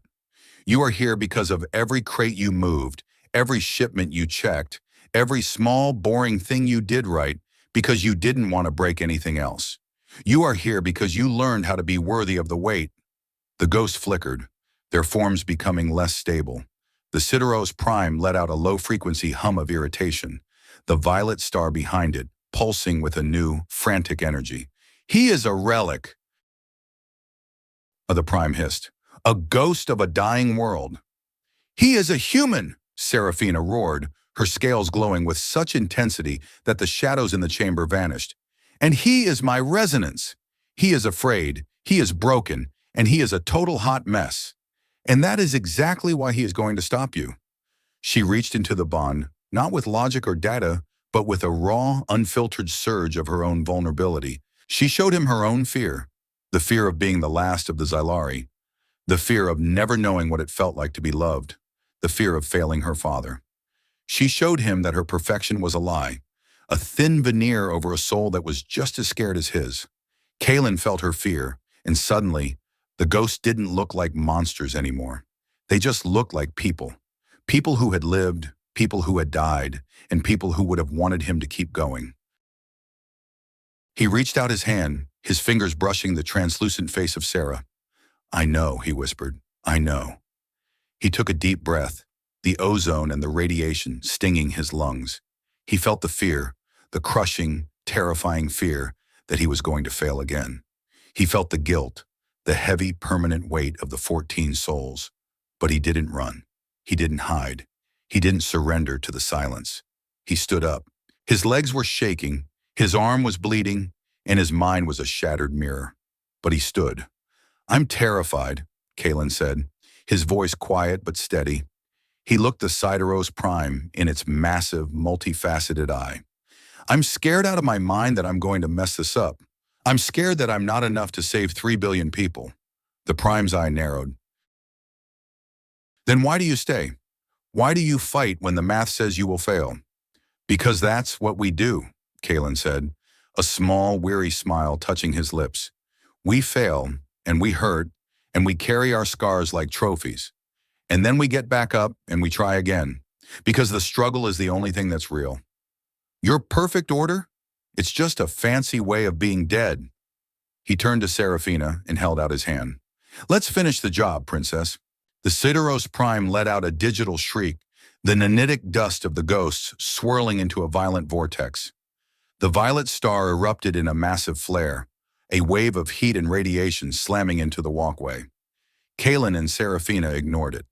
They ran toward the pedestal, their hands joined, their minds locked in a resonance that was no longer a simulation. It was a fact. They reached the pedestal. The 2 crystalline keys were glowing with a terminal energy. "On 3, Kaelen said. "1, Seraphina whispered. 2, Kaelen counted, his hand hovering over the key. The Sideros Prime lunged at them, a claw of pure, solidified logic reaching for their throats. 3, they shouted in unison. They turned the keys. For a heartbeat, nothing happened. The world stayed violet and violent. Then a pulse of white light erupted from the pedestal. It wasn't an explosion. It was a wave of pure, harmonious frequency that rippled outward through the obsidian sphere, through the containment fields, and directly into the heart of the star. The violet flare died. The sapphire blue returned, soft and steady. The radiation levels plummeted, the ozone smell replaced by the scent of fresh, ionized air. The Sideros Prime shattered. The nanitic dust fell to the floor like gray snow, the light fading into nothingness. The ghosts of the 14 survivors flickered one last time, their faces no longer terrified, but peaceful. Sarah looked at Kaelen, nodded once, and then vanished into the blue light of the star. Kaelen slumped against the pedestal, his strength finally completely gone. He slid to the floor, his head resting against the cool crystal. He looked at Seraphina, who had collapsed beside him. Her scales were dull, her gown was a rag, and she looked like she had just crawled through a war zone. She looked at him and smiled. It wasn't a princess's smile. It was the smile of a woman who had just realized she was alive. "We did it," she whispered. "Yeah," Kaelen rasped, closing his eyes. "We did. Now, if you'll excuse me, I'm going to take a nap for about 100 years. "Make it 200, she said, leaning her head against his shoulder. "I think we've earned it." They sat there in the heart of the station, in the quiet sapphire light of the artificial star. Outside, the Sideros fleets were retreating, their hive minds shattered by a resonance they couldn't understand. Above them, the stars of the Elysium galaxy continued to burn, cold and indifferent. But inside Aethelgard, something had changed. The perfection was gone, replaced by something messy, something painful, and something infinitely more beautiful. The cracks were there, and the light was finally getting in. Kaelen Vance, the logistics coordinator from TerraCore, had saved an empire. But as he drifted into a deep, dreamless sleep, he didn't think about the 3 billion lives or the obsidian monuments. He just thought about the warmth of Serafina's hand in his, and the fact that, for the first time in 10 years, he wasn't afraid of the morning. The silence that followed the stabilization of the Aethelgard core was not the serene, mathematical quiet of the Xylari's golden age. It was a heavy, exhausted hush, the kind of silence that settles over a battlefield once the screaming stops and the smoke begins to clear. It was a silence that carried the scent of burnt circuits, ozone, and the metallic tang of blood. Kaelen Vance woke up 3 days later in a medical bay that smelled intensely of antiseptic and old paper. It wasn't one of the high-tech, glowing regeneration pods in the upper sanctum. He was lying in a standard-issue Terran core cot, draped in a thermal blanket that felt scratchy against his healing skin. He tried to sit up, but a sharp, white-hot spike of pain in his side reminded him that he was still very much a creature of fragile biology. "Easy there, gearhead," a voice rasped from the corner of the room. Kaelen blinked, his vision slowly coming into focus. Jax was sitting in a chair that looked too small for him, his cybernetic eye whirring as it tracked Kaelen's movements. The scavenger looked like he'd been through a trash compactor. His jacket was shredded, and he had a heavy bandage wrapped around his head. "Jax," Kaelen croaked, "what are you doing in the high-rent district?" "High rent?" Jax snorted, a dry, rattling sound. "Vance, the station is a total shit show. The top brass are still arguing over which way is up, and half the internal transit lines are dead reckoning on emergency power. I figured this was the safest place to lay low, while the Xylari figure out if they're going to thank us or deport us." Kaelen let out a breath he didn't know he was holding. "The Sideros? Gone. Or at least, they've bugged out of the sector. The moment that pulse hit the network, it was like someone poured salt on a slug. Their coordination went south, their ships started bumping into each other, and the whole fleet jumped to warp within 30 minutes. They didn't just retreat, they scrambled.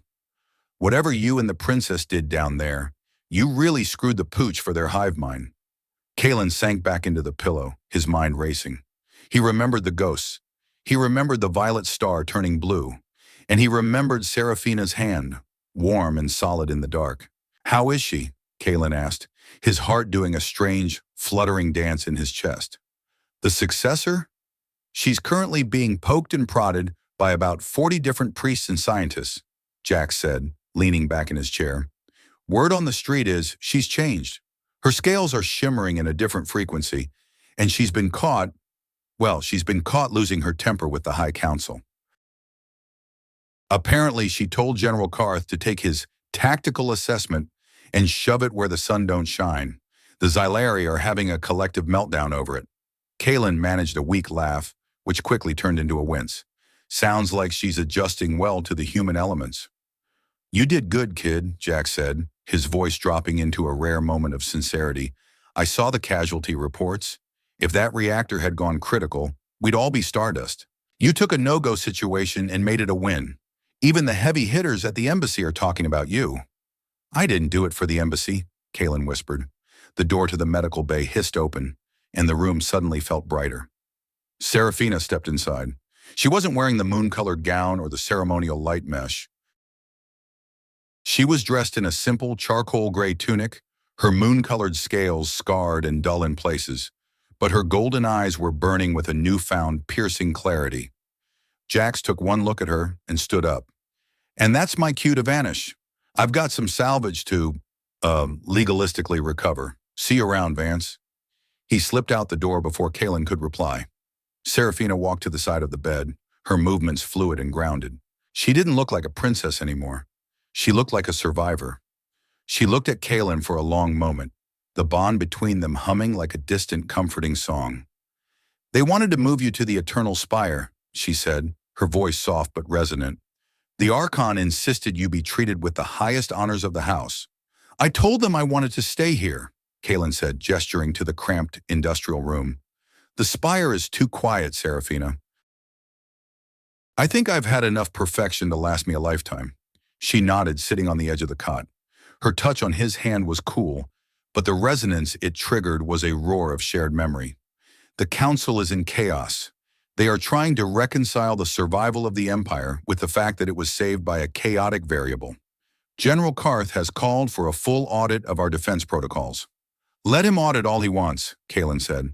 The Sideros didn't lose to a protocol. They lost because they couldn't calculate a man who was willing to fail. My father wants to see you, she said, her gaze dropping to their joined hands. He wants to finalize the legal record of the bond. He wants to name you the protector of the ascending line. Kaelen pulled his hand back slightly, his brow furrowing. Is that what you want? Or is that what the law requires? Serafina looked up, and for the first time, Kaelen saw a flicker of doubt in her eyes. It was a human doubt, messy and beautiful. The law is a cage, Kaelen. I have spent my entire life inside it. But the bond, the resonance, that was real. I felt your ghosts. I felt the weight of your 14 souls, and I know you felt mine. I did, Kaelen admitted. But Serafina, I'm just a logistics guy. I'm not a prince. I don't know how to lead an empire. We are not leading an empire today, she said. We are just two people who didn't die. Is that not enough for now? Kaelen looked at her, seeing the scars on her scales and the exhaustion in her eyes. He thought about the billions of lives they had saved and the 14 lives he had lost. He realized that for the first time in 10 years, he wasn't looking for a way to hide. He wasn't looking for an exit strategy. He was looking at her. It's a start, Kaelen said. Over the next 2 weeks, Aethelgard began the slow, painful process of rebuilding. The Zelari, a people who had always relied on the seamless automation of their world, were forced to learn the gritty reality of manual labor. Kaelen watched from his recovery room as armored warriors traded their plasma spears for welding torches, and priests of the High Court were seen organizing food distribution lines in the lower sectors. It was a beautiful, chaotic mess. General Karth visited Kaelen once, on the 10th day. The general was no longer wearing his ceremonial armor. He was in a functional fatigue uniform, his face lined with the stress of the recovery efforts. He stood at the foot of Kaelen's bed, silent for a long time. I was prepared to harvest you, Karth said, his voice a low, gravelly rumble. I had the surgical team standing by. I had the authorization from the High Council. In my mind, it was the only logical path to survival. I know, Kaelen said, watching the general. And you were wrong. Karth nodded slowly. I was. I looked at the 3 billion lives and I forgot that a civilization is made of individuals, not numbers. If we had killed you to save ourselves, we would have been admitting that the Sideros were right, that life is just a resource to be optimized. Takes a big man to admit he was about to lobotomize someone, Kaelen said, his voice laced with a dry, biting humor. I am not looking for your forgiveness, Vance, Karth said, his eyes meeting Kaelen's. I am looking for your help. The Zelari are struggling. We don't know how to live with this uncertainty. Every time a system fails, we panic. Every time a schedule is missed, we think the world is ending. It's called life, General, Kaelen said. It doesn't come with a manual. You just have to wake up every morning and deal with the fire. Teach us, Karth said, not as a consort or a prince. Teach our engineers how to fix things that are broken. Teach our soldiers how to fight when the plan falls apart. Be the noise in our system, Kaelen Vance. We need it. Kaelen looked at the general, and for the first time, he saw the potential for a real alliance. Not a political treaty signed in amber, but a partnership built on the understanding of mutual weakness. I'll think about it, Kaelen said, but I'm going to need a bigger office and better coffee. As Karth left, Kaelen turned his gaze to the window. Outside, the stars of the Elysium galaxy were as cold and distant as ever, but the station of Aethelgard was glowing with a new, irregular light. It was the light of 1,000 small, imperfect fires, burning in the dark. Kaelen felt the 14 ghosts in the back of his mind. They weren't screaming anymore. They were just there, part of the resonance, part of the man he was becoming. He realized that he hadn't saved the Zelari because he was perfect. He had saved them because he was broken, and in his brokenness, he had found the strength to act when the perfect were paralyzed by fear. The calm wasn't a weight anymore. It was a foundation. And for the first time in his life, Kaelen Vance was ready to build something that might actually last. The formal ceremony of the recognition of the catalyst was held 1 month after the Sideros retreat. It was nothing like the rite of resonance. There were no thousands of armored warriors standing in concentric circles, no ancient war banners falling 3 stories into the gloom, and no oppressive, reverent silence. Instead, it was held in the central plaza of the civilian sector, amidst the scaffolding of the half-rebuilt housing blocks. There were thousands of people there, Xylari, humans, and representatives from a dozen other species who had come to see the miracle of Aethelgard. The air was filled with the sound of hammers, the smell of street food, and the chatter of 100 different languages. Kaelen Vance stood on a small wooden stage, wearing his old, slightly wrinkled logistics uniform. He had refused the ceremonial robes of the Xylari court, just as he had refused the obsidian medals they tried to pin to his chest. He felt out of place, but he no longer felt like a fraud. Archon Valerius stood beside him, looking frail but revitalized. The Archon stepped to the edge of the stage and raised his hand. The crowd didn't fall into a deep, exhaled silence. They just quieted down, a respectful murmur lingering in the air. For 10,000 years, the Archon's voice echoed through the speakers. The Xylari have looked for the divine in the perfect. We built towers that touched the stars and laws that defied the chaos of the soul. We thought we had reached the end of our journey. He turned to look at Kaelen, his cloud-gray eyes warm with a father's pride. But we were not at the end. We were merely asleep. It took a man from a young world, a man who carries his scars like a map, to wake us up. He did not bring us a new law. He brought us the truth that struggle is the only path to the light. He is the catalyst of our new age. The crowd erupted, not in a unified roar of acknowledgement, but in a messy, enthusiastic burst of applause, cheering and stomping. It was loud, it was uncoordinated, and it was the most beautiful sound Kaelen had ever heard. As the ceremony ended and the crowds began to disperse back to their work, Serafina found Kaelen at the edge of the stage. She was wearing a simple flight suit, her hair pulled back in a practical knot. "The Archon is disappointed you won't take the title," she said, her golden eyes dancing with amusement. "The Archon will get over it," Kaelen said, leaning against the wooden railing. "I've got work to do, Serafina. General Karth gave me a list of about 500 engineering glitches in the lower ring that apparently defy Xylari logic. And you think you can fix them?" "I think I can find a way to make them work," Kaelen said. "It won't be pretty, and it definitely won't be perfect, but it'll keep the lights on." Serafina stepped closer, her hand finding his. "I have been assigned to the new Adaptation Bureau. They want me to lead the diplomatic mission to TerraCore. They want to start a cultural exchange, a real one." Kaelen looked at her, the bond between them flaring with a sudden, warm intensity. "TerraCore? That's a long way from home, Princess." "Home is no longer a place of obsidian and starlight, Kaelen," she said, her voice soft and sure. "Home is where the resonance is, and I think I would like to see the world that produced a man who fights killer robots with a pipe and a lighter." Kaelen laughed, pulling her into a brief, solid embrace. For a moment, the bustling plaza disappeared, and there was only the two of them, the perfect and the broken, intertwined in a way that defied every law of their people. "I'll give you the tour," Kaelen said, "but be warned. The coffee is terrible, and the politics are even worse." "I think I can handle the chaos," she whispered. As the sun of the Aethelgard system began to set, casting long golden shadows across the rebuilt towers, Kaelen walked through the plaza toward his new office. He passed a group of Xylari children playing with a discarded piece of Sideros alloy, turning the killing machine's shell into a makeshift ball.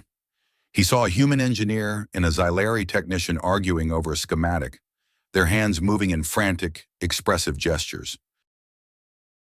He stopped at the edge of the balcony, looking out over the city he had saved.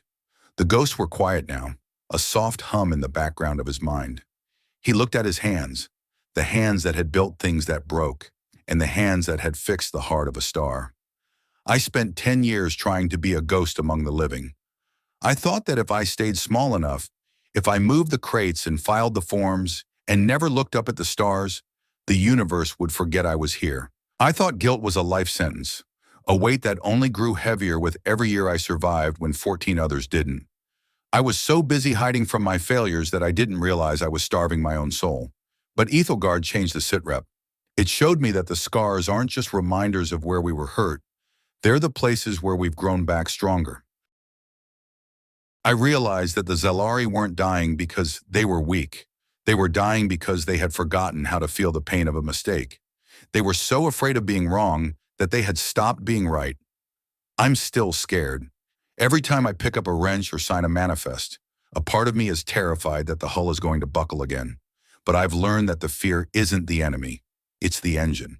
It's the thing that makes me double-check the seals, the thing that makes me look for the third option when everyone else sees only two.